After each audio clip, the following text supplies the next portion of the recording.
Hola chicos, buenas tardes, ¿qué tal? Me presento, soy Alberto Greca, soy médico cardiólogo, soy también docente en la Facultad de Kinesio, ahora auxiliar en esta cátedra nueva de kinefisiatría cardiorrespiratoria. Bueno, hoy vamos a hablar de patología de cardiovascular, ¿bien? Si está todo ok, arrancamos, Mariano, ¿sí? Bueno, Sí, Alberto, ajá, continuando con lo que habíamos visto la semana pasada de anatomía y fisiología, eh, a- yo les pedí que revean, repasen y refuercen lo que habíamos hablado de la ley de Frank Starling y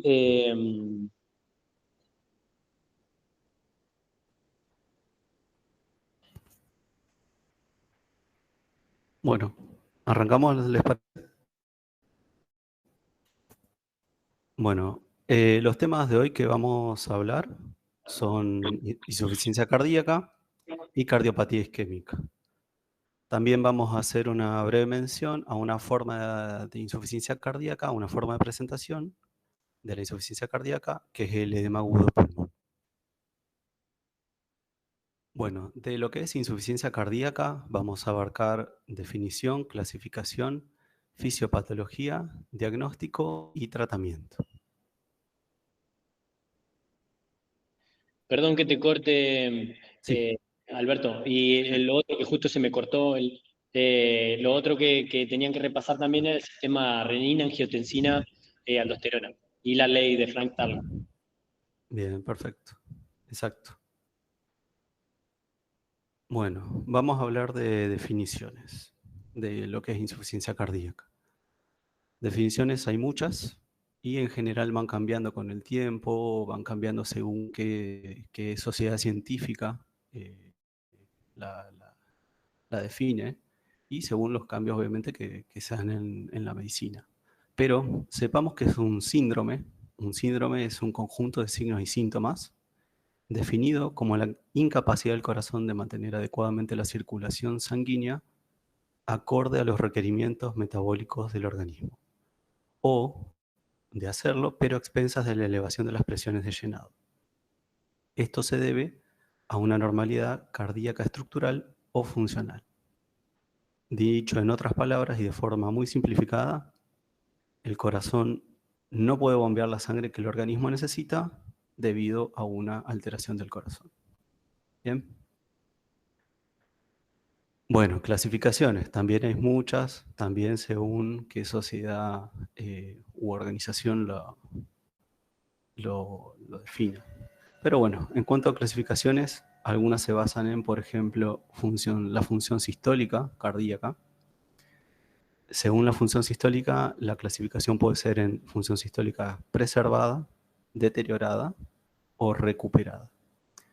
Esta es una de las definiciones más recientes que hay en cardiología. La función sistólica recuperada previamente era una función sistólica deteriorada que tuvo mejoría con el tratamiento. ¿Qué más? Tenemos la clasificación anatómica. La clasificación anatómica, según si se presenta predominantemente congestión derecha o si hay hipoperfusión anterógrada. Esto lo vamos a ver un poquito mejor cuando hablemos ya de lo que es la presentación clínica. Una cosa más con respecto a la clasificación anterior. Los pacientes que tienen función sistólica preservada, en ese caso lo que padece el paciente es disfunción diastólica. Bien, si bien nos paramos en la función sistólica para clasificarla, cuando la función sistólica se podría decir que es normal, lo que tiene el paciente es disfunción diastólica. Bien, bueno, otra clasificación según la etiología. Isquémica es de las más frecuentes, eh, puede ser por etiología valvular, idiopática, cuando no se conoce la causa. También esto se lleva a un gran porcentaje de las insuficiencias cardíacas, 30% o más de la insuficiencia cardíaca no se llega al diagnóstico etiológico, se la clasifica idiopática. Y muchas causas más, congénitas, chagásicas, hereditaria, hipertrófica, por amiloidosis, enfermedad de Fabry, etcétera, etcétera. Bien. Es importante esta clasificación para nosotros porque es importante llegar al diagnóstico para darle muchas veces el tratamiento específico. Si bien hay un tratamiento general para la insuficiencia cardíaca, algunas patologías sí requieren un tratamiento específico. Vamos al ejemplo más fácil, un paciente que está desarrollando insuficiencia cardíaca por cardiopatía isquémica, lo primero que debe uno hacer, lo primero que debe uno tratar es de resolver esa obstrucción de las arterias coronarias que le están generando la isquemia. Bien. Además, después vamos a ver cuál es el tratamiento general para la insuficiencia cardíaca. Podemos clasificar también en estadios. El estadio A, el paciente tiene riesgo de desarrollar insuficiencia cardíaca, o sea, todavía no lo tiene, pero está en riesgo. El estadio B, el paciente ya tiene una alteración, una patología estructural, pero todavía no desarrolló el síntoma. En el estadio C ya hay presencia de síntomas y en el estadio D la enfermedad ya está avanzada y presenta síntomas incluso ya con el tratamiento máximo que el paciente tolere. Según también la forma, el tiempo de presentación, podemos clasificarla en aguda, como por ejemplo edema agudo de pulmón, o crónica, cuando ya la patología lleva un tiempo de desarrollo y evolución. Estos pacientes son los que llegan en general al consultorio y son los que en general se ven, por ejemplo, en rehabilitación cardiovascular. No así el edema agudo de pulmón, que esos son los pacientes que llegan a la guardia. Otra clasificación más eso es considerando la clase funcional de la Asociación del Corazón de Nueva York, la New York Heart Association. Valora los síntomas y la limitación de la actividad física. Clase funcional 1, paciente asintomático. Clase funcional 2, la limitación es leve, la limitación a la actividad física, ¿no? En clase funcional 3, la limitación al esfuerzo ya es significativa. Y en clase funcional 4, el paciente ya tiene síntomas incluso en reposo. Obviamente esto se ve en un paciente o que no está bien tratado o que está en un estadio ya avanzado de su insuficiencia cardíaca. Y tenemos una clasificación más que se llama Intermax, en los estadios Intermax. Es una clasificación para pacientes en estadios muy avanzados de insuficiencia cardíaca. Va del 1 al 7. El 7 es el paciente estable, que puede llevar un estilo de vida aceptable. Y el 1 es el paciente que está en shock cardiogénico crítico y ya con peligro de vida inminente. Bien. No obstante, esta es una clasificación, no es una clasificación que se use en el día a día ni en el consultorio. No es la más frecuente, no tienen que saberla, excepto que se dediquen específicamente a unidades de insuficiencia cardíaca, trasplante cardíaco, unidad de terapia intensiva o terapia o unidad coronaria. Bien. De todo esto, de todas estas clasificaciones, que son muchas, hay más, pero estas son las más relevantes. ¿Qué clasificación usar para todos los días? Pienso yo que para poder comunicarse uno con el colega, las principales que uno debe tener en cuenta es según la función sistólica, o sea, la primera, y según la clase funcional. Ya con esto uno sabe mucho en qué situación se encuentra el paciente. Bien. Bueno, vamos a repasar algunos conceptos básicos de fisiología para poder entender la fisiopatología. Esto es un poquito algo de lo que les comentó Mariano. ¿Qué es la precarga? El volumen de sangre que estira las fibras musculares ventriculares en la telediástole. Bien. Poscarga, vamos a definirlo como la resistencia que el ventrículo tiene que vencer. Es el obstáculo que el ventrículo tiene que vencer para poder eyectar la sangre. Ejemplo, hipertensión. Ejemplo, alguna valvulopatía. Gasto cardíaco es la cantidad de sangre que bombea el corazón por minuto. Son conceptos bastante básicos de fisiología. Esto, ¿sí? También quiero dejar en claro un concepto. Todo paciente que tiene... Bueno, primero les quiero explicar una cosita.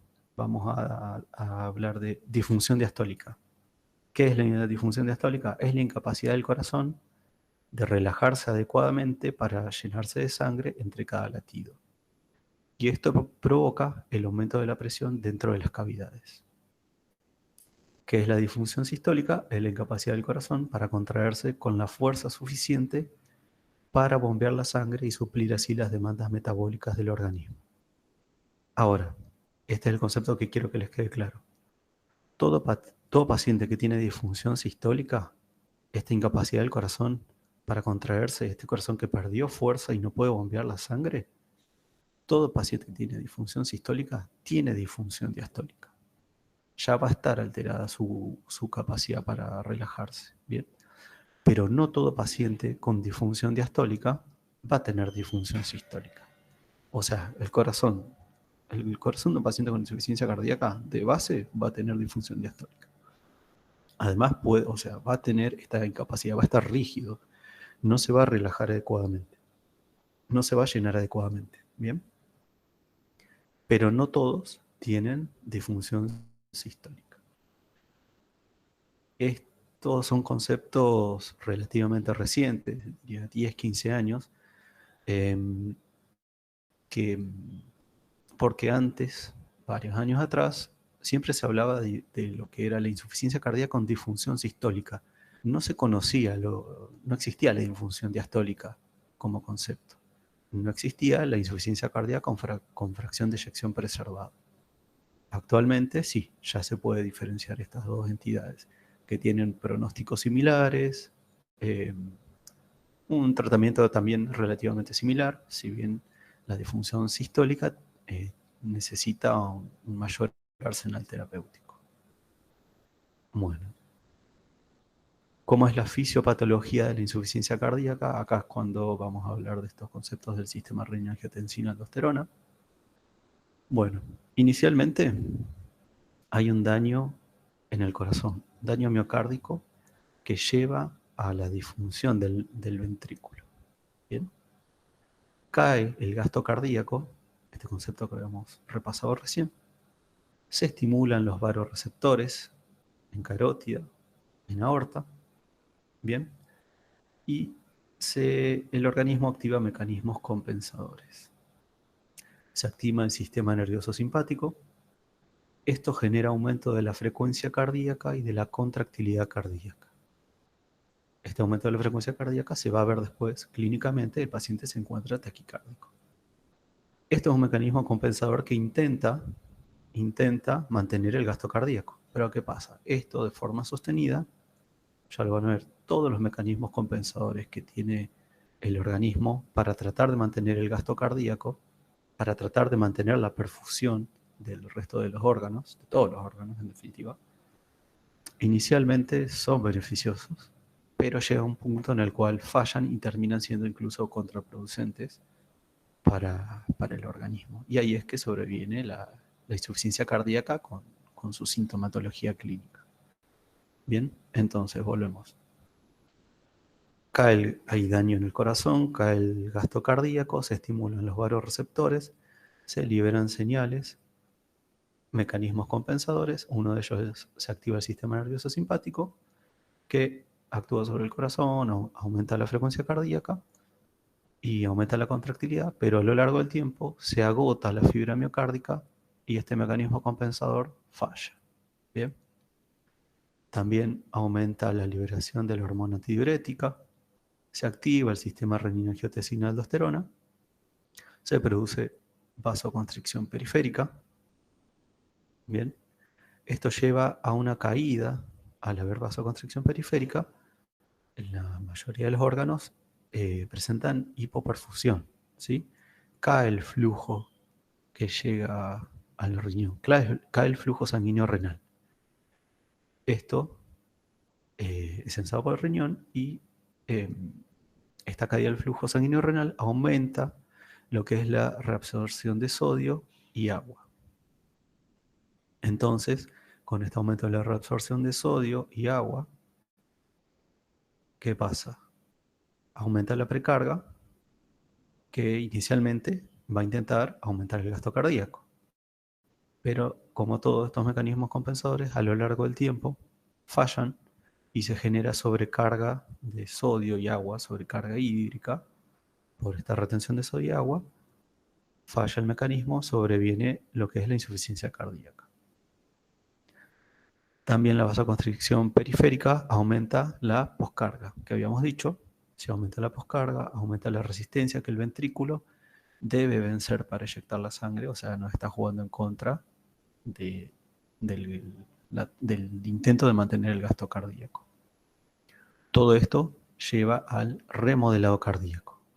Se genera hipertrofia de la pared del corazón, que a lo largo del tiempo lleva a una pérdida de la eficiencia contráctil, porque se genera una fibrosis del miocardio. Este es el remodelado. Entonces, en definitiva, todos los mecanismos de compensación terminan siendo deleterios, terminan siendo perjudiciales para el organismo y llevan al remodelado cardíaco, que termina siendo algo contraproducente. Y ya lo vamos a ver, la mayoría de los fármacos tratan de actuar en estos sistemas y de evitar el remodelado cardíaco. ¿Cómo se hace el diagnóstico de insuficiencia cardíaca? Bueno, al ser un síndrome, al ser un conjunto de signos y síntomas, históricamente la insuficiencia cardíaca fue una patología de diagnóstico clínico.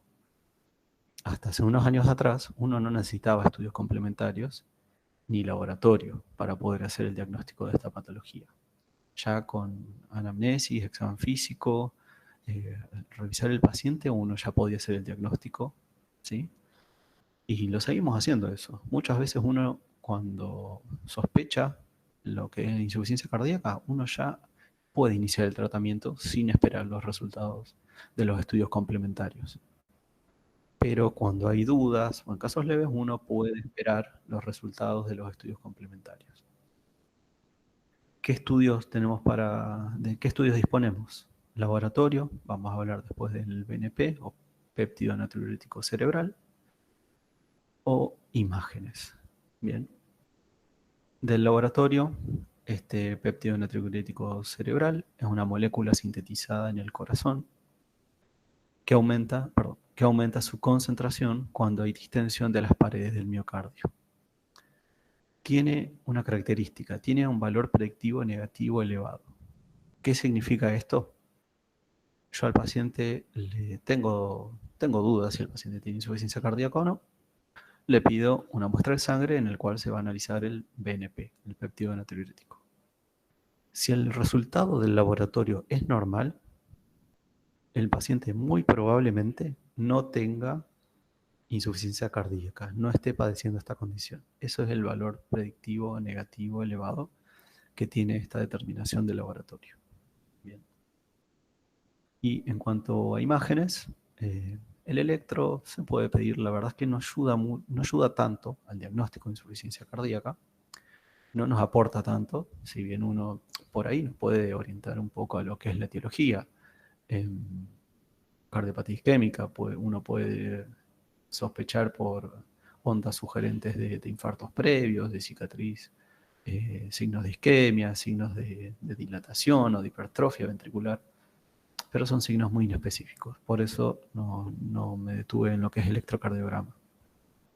Sí aportan mucha más información y muchas veces nos guían en cuanto al tratamiento, el ecodoppler, que es la técnica de imagen, en este caso, quizás de las más difundidas. También tenemos la resonancia magnética cardíaca con realce tardío de gadolinio, pero este método, si bien es muy bueno, no tenemos tanta accesibilidad y tiene un costo elevado. No así el ecodoppler, que se hace en cualquier ciudad, con un equipo que incluso puede ser portátil. Cualquier persona que tenga una formación no tan extensa de unos pocos años, que tenga conocimiento, puede realizar un ecodoppler. No así, una resonancia cardíaca se necesita otra formación y otro equipamiento. Bueno, dijimos que esencialmente el diagnóstico en general es clínico. Si bien uno se puede apoyar en estas pruebas, cuando hay dudas en el laboratorio de la imagen cardíaca, la gran sospecha es por interrogatorio y por examen físico. Ahora vamos a hablar dentro de lo que es la parte clínica, los criterios de Framingham. Bueno, sintomatología clínica del paciente. ¿Qué síntomas eh, típicos podemos encontrar en estos pacientes? Todo este florido espectro de síntomas y signos. Síntomas típicos: disnea de esfuerzo, disnea paroxística nocturna, ortopnea, fatiga, poca tolerancia al ejercicio. Esto es muy típico en los pacientes con insuficiencia cardíaca. Un poco menos típico, tos nocturna, sibilancias. Ahí uno ya puede empezar a confundirse, o estos síntomas se pueden compartir con otras patologías, muchas veces patologías respiratorias, por ejemplo, EPOC, pérdida del apetito, confusión, mareos, síncope, represión abdominal, saciedad temprana y vendopnea. Bueno, en cuanto a la disnea y sus variantes. Disnea, sensación de falta de aire, ¿no? Es un síntoma. Bueno, la ortopnea es un tipo de disnea. Es la disnea al decúbito. O sea, cuando el paciente se acuesta, le falta el aire. Mejora cuando el paciente se sienta o se pone de pie, porque disminuye el retorno venoso. Bien. Un síntoma típico, la ortopnea, es un síntoma típico de insuficiencia cardíaca. Muchos pacientes lo padecen, uno lo puede evaluar fácilmente en el consultorio, lo acostamos al paciente en la camilla, al cabo de, según el grado de descompensación también, ¿no? Pero al cabo de pocos minutos el paciente ya puede referirnos que tiene sensación de falta de aire, lo sentamos, mejora, bueno, altamente, una sospecha alta para insuficiencia cardíaca. Tenemos la disnea paroxística nocturna, que también es una especie de ortopnea, es una disnea al decúbito, pero la presentación es súbita y ocurre un tiempo después de que el paciente se acostó, aproximadamente después de una hora. O sea, el paciente se acuesta, por eso se acuesta a dormir a la noche, una hora después, sensación súbita de falta de aire. eh, Esa es la disnea paroxística nocturna. Bien. Y les quería mencionar también la ventopnea, que es un síntoma que se ha empezado a jerarquizar en los últimos años. La ventopnea es la disnea que ocurre al inclinarse hacia adelante. Se dice, es la disnea que siente el paciente, la falta de aire que siente el paciente cuando se ata los zapatos, los zapatillos. Dice, yo me agacho y me agito y me falta el aire. Bueno, no es típico, es típico. Bien. Bueno, eso en cuanto a síntomas. Y en cuanto a signos, ingurgitación yugular, reflujo hepatoyugular. Esa es una maniobra, la ingurgitación yugular, paciente en decúbito, vemos las yugulares del cuello, vemos cómo se hinchan, cómo se ingurgitan. Reflujo hepatoyugular positivo es una maniobra en la cual acostamos al paciente, hacemos presión sobre la región hepática, sobre el hipocondrio derecho. Al cabo de un minuto vemos cómo la yugular va a empezar a ingurgitarse, va a empezar a llenarse. Y muchas veces el paciente siente dolor ante esa maniobra. Tercer ruido o ritmo de galope, ya vamos a hablar un poquito más de eso. Desplazamiento del choque de la punta. Y signos menos específicos, aumento de peso, disminución de peso. Edemas periféricos, no es tan específico, pero es muy frecuente, es muy típico. Pasa que edemas periféricos podemos encontrar por medicamentos, podemos encontrar en insuficiencia venosa, en enfermedad renal, trombosis venosa. Hay varias patologías que pueden dar edemas periféricos, pero sí se ve es un signo, perdón, muy típico de la insuficiencia cardíaca. Rales crepitantes, es muy frecuente, no es tan específico, se comparte con otras patologías, neumonía, EPOC, derrame pleural, lo mismo, taquicardia, taquipnea, hepatomegalia, esto que decimos, por congestión hepática, por esta retención hidrosalina que habíamos hablado previamente de los mecanismos fisiopatológicos. Todos los órganos se ponen congestivos, se genera así hepatomegalia. Ascitis, lo mismo por esta sobrecarga hídrica, oliguria, cianosis, extremidades frías. Bien. Bueno, En cuanto a estos signos que estábamos hablando, se puede ocultar un tercer ruido que se lo denomina ritmo de galope. A la ocultación se lo reconoce y es muy similar al galope de un caballo. Se produce por el llenado rápido y forzado del ventrículo durante la diástole. Con la rigidez del ventrículo, paciente taquicárdico, se escucha así, tal cual, como un ritmo de galope. La ingurgitación yugular, le había comentado, se mide con el paciente en decúbito. Vemos cómo se ingurgita, se llenan las yugulares. Y lo que les mencionaba, el de reflujo hepatoyugular, esta maniobra, acostamos al paciente, comprimimos el hipocondrio en la zona donde se encuentra el hígado, y al cabo de un minuto comprimimos, observamos luego cómo se ingurgitan las yugulares en el cuello. Esto que decía, más periféricos, no es específico, pero es muy frecuente, es muy típico. Los edemas periféricos fundamentalmente y principalmente lo vamos a ver en miembros inferiores y van a progresar de distal a proximal. Y cuando dejan esta marca se denomina Godet, también es muy sugerente de insuficiencia cardíaca por esta sobrecarga hídrica, esta sobrecarga de volumen que tenemos. En estas imágenes vemos una radiografía de tórax patológica. Podemos ver un paciente con cardiomegalia. Tiene un índice cardiotorácico aumentado, mayor a 0,5. Hay redistribución de flujo bilateral. Hay borramiento de las fisuras, a predominio base izquierda. Estos son signos radiográficos de insuficiencia cardíaca. También, bueno, podemos mencionar la presencia de estos alambres que se pueden corresponder a una cirugía cardíaca, probablemente una cirugía valvular. Y vemos también que el paciente tiene un dispositivo que podría ser un marcapasos, ¿bien? Con su catéter intraventricular. Bueno, tenemos también la representación de esta ventopnea, el paciente que se inclina hacia adelante a atarse los zapatos, las zapatillas, tiene disnea. Y la ortopnea, el paciente se acuesta, al cabo de pocos minutos refiere disnea, se sienta o se pone de pie y mejora. Síntomas bastante típicos de lo que es insuficiencia cardíaca. Bueno, cuando les estaba hablando de clínica, estábamos hablando de criterios de Framingham. Perdón, no les hablé. Lo marqué, pero no lo mencioné. Ahora lo vamos a desarrollar. Los criterios de Framingham son un conjunto de signos y síntomas que permiten diagnosticar la insuficiencia cardíaca.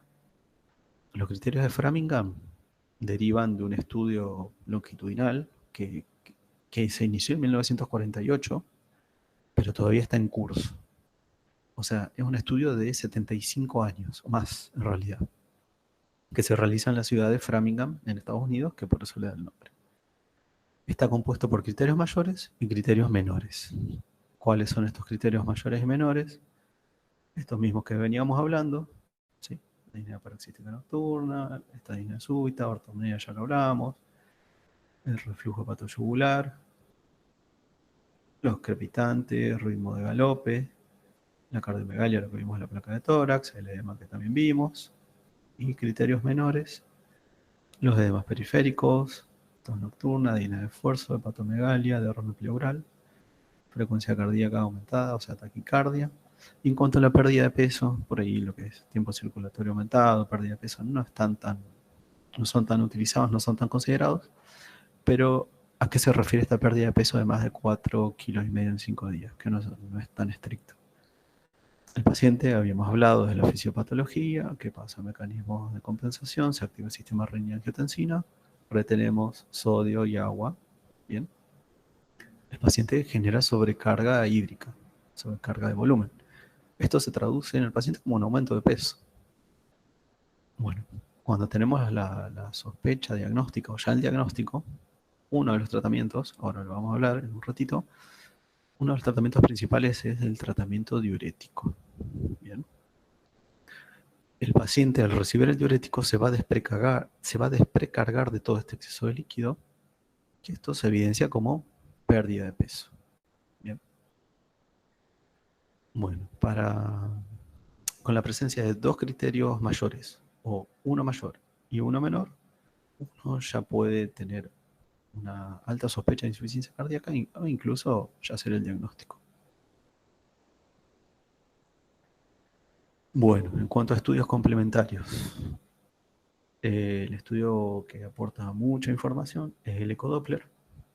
Casi todos los pacientes que tengan insuficiencia cardíaca van a tener un ecodoppler, merecen tener un ecodoppler porque nos aporta mucha información, nos permite, uno clínicamente no, si bien puede sospecharlo, no puede saber cómo está la función sistólica del paciente con insuficiencia cardíaca. Esto lo vamos a ver a través del ecodoppler, bien, a través de la ecografía del corazón.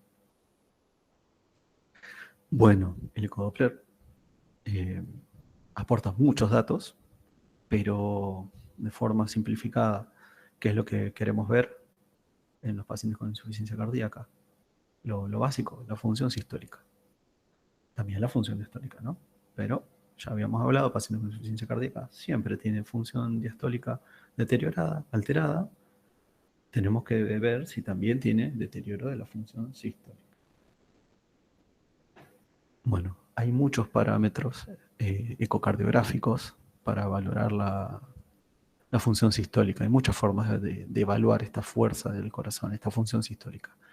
La fracción de acortamiento, la onda S tisular, distancia mitroseptal, fracción de eyección por Simpson, fracción de eyección por Takers. De todo esto, ¿qué es lo más importante? La fracción de eyección. Todo ecocardiograma Doppler que esté bien hecho debería informar la fracción de eyección. Es uno de los parámetros más estandarizados recientemente y nos guían mucho con el tratamiento. Es uno de los parámetros más importantes. Este es el que yo les sugiero que recuerden, fracción de eyección. Bueno, como todo, hay muchos valores postulados, 54%, 52%, 50%, 53%. Depende qué sociedad lo proponga, depende el sexo del paciente, depende la edad del paciente. Tomemos un solo número para no volvernos locos. ¿Cuál es el valor normal de la fracción de eyección por Simpson? Por el método de Simpson. Mayor a 50%. Bien. Este valor, 50%, es el que tenemos todos los que no tenemos insuficiencia cardíaca ni disfunción sistólica. A menor porcentaje, no existe 100%, un valor normal oscila entre 50 y 70.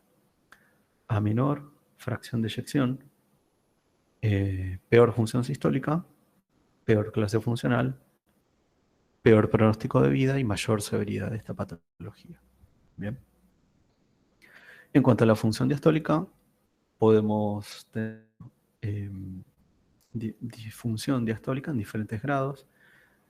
Así es como la evaluación de la fracción sistólica, de la función sistólica por fracción de eyección por el método de Simpson. Y acá es como se evalúa la función diastólica en sus diferentes grados, 1, 2, 3 y 4, a mayor grado, mayor disfunción diastólica. ¿Bien? En cuanto al tratamiento, ¿cuál es el objetivo? La mejoría de sintomatología, de calidad de vida, detener la progresión de la enfermedad y, claro, la mejoría del pronóstico del paciente y para reducir su mortalidad. El tratamiento, ¿en qué va a estar centrado? Lo que habíamos hablado, sistema renina-angiotensina-aldosterona. Bien. Este es un grupo de fármacos, los inhibidores de la enzima convertidora de angiotensina, los antagonistas de los receptores de aldosterona, de angiotensina 2, perdón, los bloqueadores de los receptores de aldosterona. Bien. Estos son donde los inhibidores de la renina no se utilizan ni como antihipertensivos ni para insuficiencia cardíaca. Actualmente no está demostrado que tengan mejoría. Pero sí, fundamental son las piedras angulares del tratamiento IECA ARA2, o sea, los inhibidores de la enzima convertidora de angiotensina, los antagonistas de los receptores de angiotensina 2. Y ahora vamos a hablar de los ISGLT2 del ARNI de los beta bloqueantes. El ARNI va a actuar sobre el BNP. Habíamos hablado del BNP, lo había mencionado en cuanto a parámetros de laboratorio para el diagnóstico de insuficiencia cardíaca. ¿Qué es el BNP? O péptido natriurético cerebral. Dijimos que es una molécula sintetizada por el miocardio, que aumenta su concentración cuando hay distensión de las paredes del miocardio. O sea, es una molécula endógena que tiene un efecto diurético y vasodilatador, pero es desactivado por la enzima neprilicina, que degrada este BNP y disminuye su efecto. Bueno, entonces hay un fármaco que que inhibe la neprilicina, se llama sacubitrilo y el ARNI. Entonces este ARNI bloquea la neprilicina y de esta forma permite que haya más BNP circulante que estimula la natriuresis, o sea, la diuresis de sodio y la diuresis de agua, en definitiva. Bien. No se usa este ARNI, este sacubitrilo, no se usa en todos los pacientes, se usan los que tienen disfunción sistólica, ya avanzada, entre moderada y severa. Bueno, y en cuanto al tratamiento específico y general, siempre considerar la causa específica, ya había mencionado. Si la insuficiencia cardíaca es por cardiopatía isquémica, tratar de revascularizar al paciente, tratar de devolverle perfusión, tratar de que vuelva a llegar la sangre. Si es por una patología valvular, darle tratamiento a esa válvula, ya sea operarla, eh, en definitiva. Y en cuanto al tratamiento farmacológico general, tenemos lo que es medidas higiénico-dietéticas, la restricción de la sal, es uno de los puntos más sencillos, más importantes. Solamente por la ingesta de sodio, eh, retroalimentamos este sistema renina-angiotensina-aldosterona y el paciente puede tener una descompensación de su insuficiencia cardíaca. Bien. Bueno, en cuanto a medidas higiénico-dietéticas también, siempre recomendar la vacunación del paciente, evitar el sobrepeso, tratar otras comorbilidades como la anemia y procesos infecciosos que descompensen la insuficiencia cardíaca. Tenemos los inhibidores del cotransportador de sodio-glucosa tipo 2, bloquea la absorción de glucosa a nivel renal, estimula la diuresis, fíjense, estamos dándole ya un tratamiento diurético.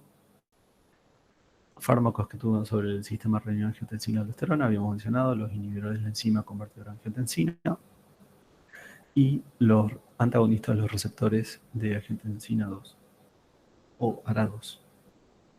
Sea uno o el otro, no se dan en simultáneo, no se dan al mismo tiempo estos fármacos, es uno o el otro. Beta bloqueantes también para disminuir la contractilidad cardíaca, que habíamos hablado en un mecanismo compensador inicial. Bloqueadores de los receptores de aldosterona. Seguimos actuando sobre el sistema renina-angiotensina-aldosterona. Este ARNI, que les había comentado, que permite que el BNP siga funcionando, siga generando un efecto diurético y natriurético. Bueno, hasta acá, todos estos fármacos actúan evitando el remodelado cardíaco. Son fármacos esenciales. No siempre se pueden combinar, pero dentro de lo posible uno tiene que tratar de indicarlos porque son los que modifican la supervivencia de los pacientes. Tenemos los diuréticos de ASA, para disminuir esta sobrecarga de volumen, esta retención hidrosalina que nos generó inicialmente los mecanismos de compensación. Si bien los diuréticos puros no mejoran la supervivencia, sí generan mucha mejoría sintomática sobre la disnea de los pacientes. Tenemos también inotrópicos, que son fármacos que estimulan la fuerza del corazón. Estos se dan en unidad cerrada, ya sea terapia intensiva o unidad coronaria, porque pueden aumentar la mortalidad del paciente. Otros antiarrítmicos, no voy a ahondar en esto, ya es muy específico. Rehabilitación cardiovascular, mejora calidad de vida, acá es donde ustedes aparecen dentro de todo el arsenal terapéutico que tenemos para lo que es la insuficiencia cardíaca.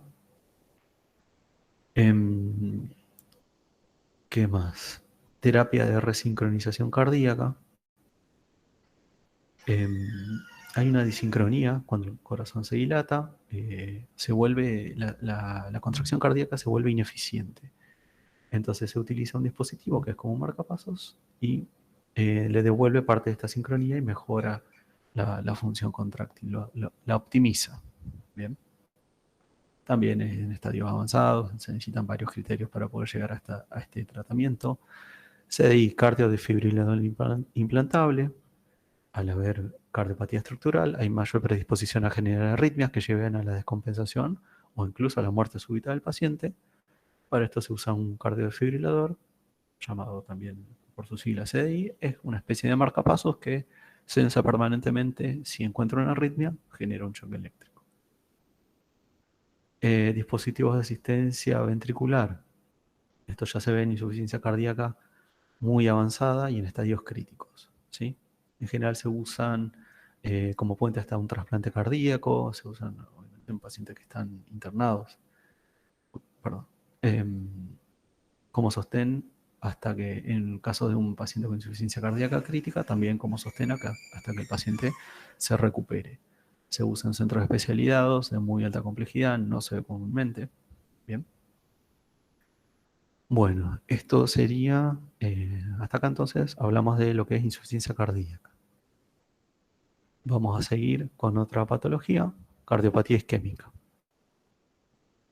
La cardiopatía isquémica la vamos a definir como una enfermedad en la cual se produce daño del miocardio, del músculo cardíaco, causado por la reducción del flujo sanguíneo al corazón debido a la oclusión de las arterias coronarias. Se genera así un desequilibrio entre la demanda y el aporte de oxígeno a los tejidos. Principal causa, aterosclerosis coronaria. Vamos a aclarar algunos conceptos. Aterosclerosis es una patología provocada por la acumulación de colesterol, principalmente, en las arterias. Trombosis es la formación de un coágulo en el interior de un vaso sanguíneo. Infarto es la muerte de células de un órgano, debido a la falta de perfusión, debido a la falta de riego sanguíneo.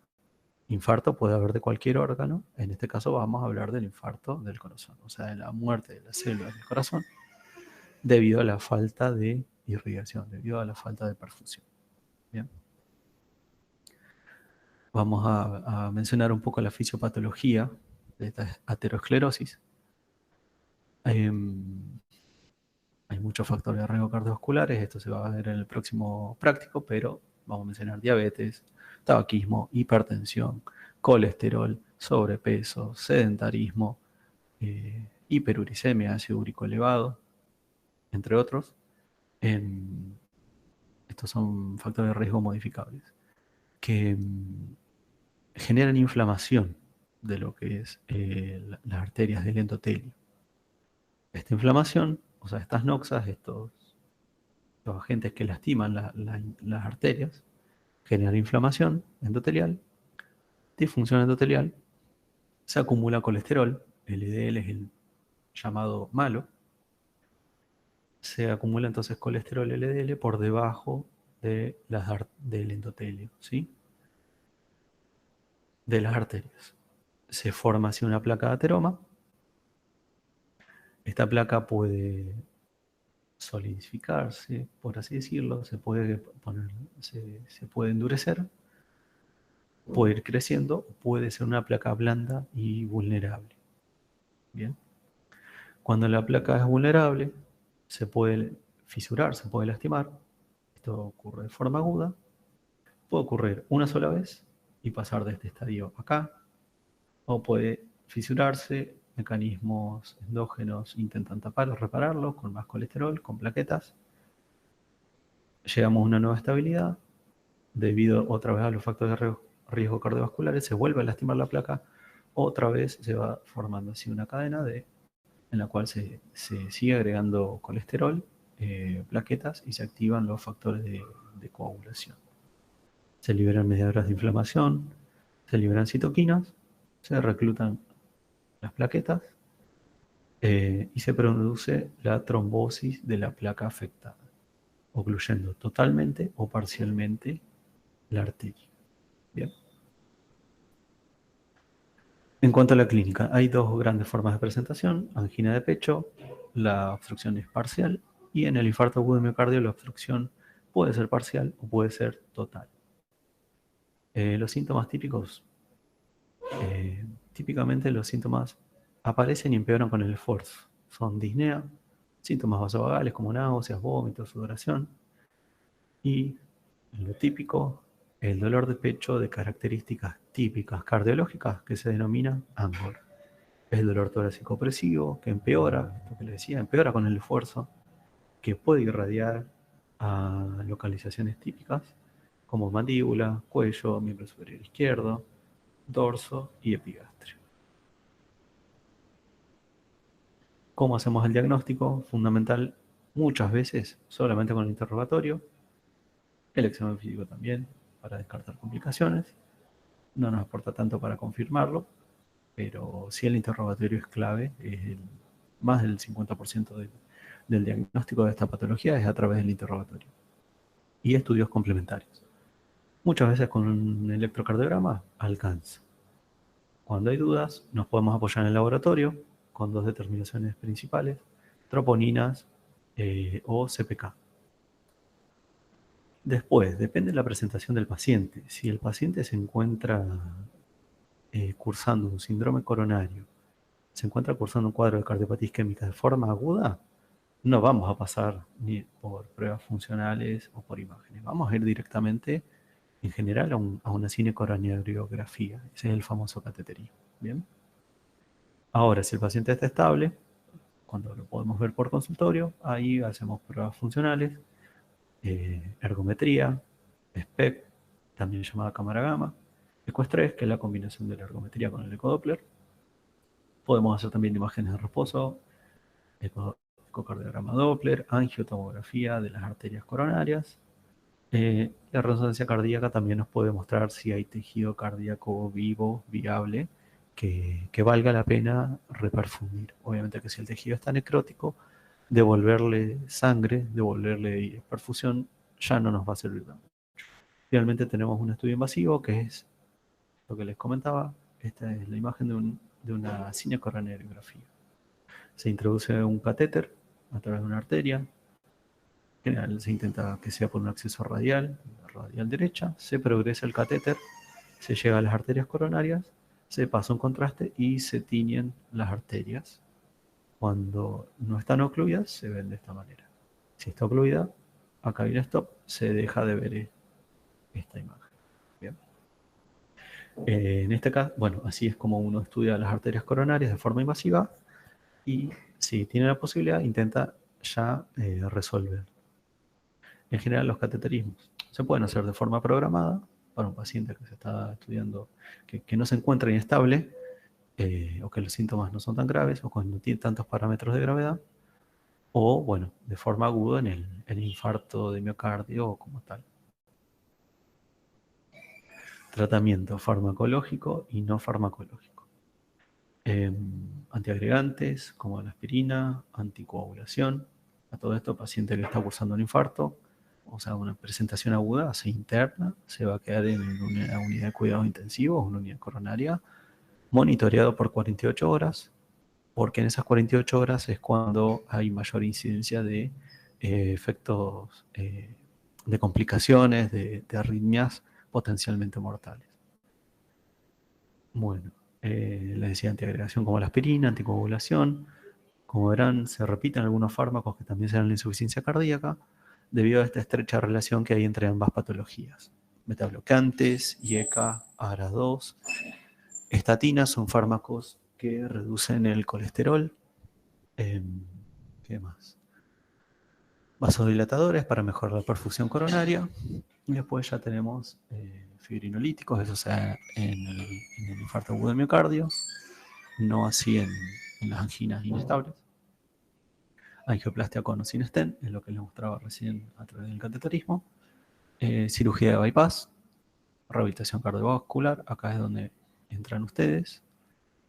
CDI, este cardiofibrilador implantable que también se daba, que se coloca también en algunos casos de disfunción sistólica, de insuficiencia cardíaca, y el balón de contrapulsación, Es un dispositivo mecánico, también es algo para lugares muy seleccionados, de mucha complejidad, pero es un dispositivo mecánico, es una bomba implantada en la aorta torácica y ayuda a bombear sangre y permite que el paciente se recupere de ese infarto que está cursando. ¿Bien? Bueno, en cuanto al tratamiento, hay un concepto muy importante. Tiempo igual a miocardio. En los escenarios en los que hay oclusión total de las arterias coronarias, mientras más rápido actuemos, más rápida es la reperfusión, se evita una mayor muerte o una mayor necrosis del miocardio. En los pacientes que tienen angina estable, con o sin criterios de riesgo, uno puede esperar 72 horas para realizar el cateterismo y eventualmente reperfundirlo atravesando la lesión, inflando un balón, colocando el stent.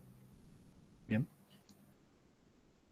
Cuando el paciente tiene una angina estable o un infarto con una oclusión parcial sin criterios de riesgo, uno interpreta que el vaso no está 100%, no está totalmente ocluido, porcentaje en general mayor al 70%, entre 70 y 95, en los 70 y 99.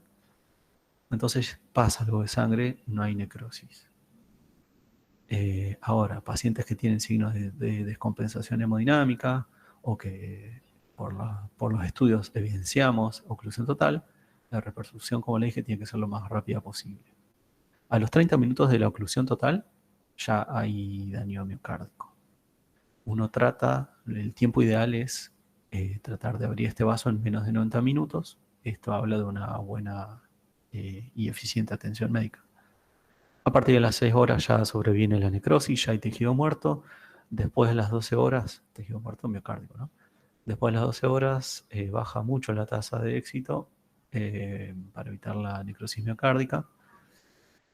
E incluso algunos tratamientos ya después de las 12 horas está contraindicado. Algunos tratamientos, como por ejemplo los trombolíticos, la estreptoquinasa.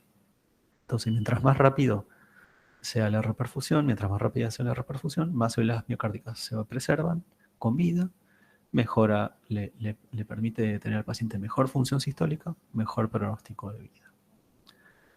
¿Cuáles son los criterios de riesgo que nos van a motivar a realizar una estrategia de urgencia o inmediata? Como dijimos, sospecha de oclusión total o una oclusión parcial, pero con criterios de riesgo, inestabilidad hemodinámica, por ejemplo, que el paciente esté hipotenso, que el electrocardiograma tenga cambios, arritmia, que aparezca una arritmia potencialmente normal, que agregue insuficiencia cardíaca. Todos estos pacientes nos llevan de este cuadro a intentar resolverlo de manera inmediata. No los podemos esperar estas 72 horas que había mencionado inicialmente. Tratamiento invasivo, resolución mecánica. Esto es un esquema de lo que sería una angioplastia. Procedimiento que realiza un cardiólogo especialista en hemodinamia. Habíamos hablado sobre el colesterol, bloquea el flujo a través de la arteria. Uno atraviesa un catéter, atraviesa la lesión y pasa el stent. Se infla un globo, un balón, se abre el stent, se retira el balón y queda el stent aplastando, por así decirlo, pegando la placa de colesterol hacia la pared del vaso y reperfundiendo esta obstrucción coronaria. No siempre se puede poner stent, no siempre se puede colocar el balón. Depende en general cuántas arterias tenga tapadas el paciente. El diámetro del vaso, si los vasos son muy chicos, no se pueden reperfundir mediante esta técnica. Bien. Y la otra gran estrategia que tenemos es la cirugía de bypass, en la cual un cirujano cardiovascular busca saltearse. Si acá está obstruido, el cirujano busca saltear la lesión a través de un puente que se llama, bien, un puente venoso o un puente arterial. Está la obstrucción, realiza una derivación y saltea la obstrucción. ¿En qué situaciones vamos a preferir cirugía cardíaca? Cuando el paciente tiene diabetes, tiene muchas lesiones coronarias, tiene muchas arterias tapadas, no podemos poner tanto stent. Cuando el paciente puede esperar en ocasiones, cuando se puede estabilizar, cuando tiene una valvulopatía asociada, cuando hay que hacer una cirugía combinada, vamos a preferir cirugía cardíaca. Cuando le dije cuando tiene diabetes y cuando tiene disfunción sistólica. Bien, en estos casos vamos a preferir cirugía cardíaca. Cuando vamos a elegir, cuando vamos a preferir la colocación de un stent, cuando el paciente tenga una lesión proximal, cuando tenga pocas lesiones, o sea, única, y en cuadros agudos como el infarto. Bien. Bueno, para terminar, vamos a hablar de una presentación especial de lo que es la insuficiencia cardíaca. El edema agudo de pulmón es insuficiencia cardíaca, pero que se presenta de forma aguda. Bien, constituye una emergencia médica que, de no recibir tratamiento a la brevedad, puede llevar a la muerte en poco tiempo, ya sea minutos o pocas horas. Obviamente depende de la gravedad del cuadro, del estadio, de cómo está previamente ese corazón y de la causa. Esta es una paciente que está utilizando VNI, ventilación no invasiva.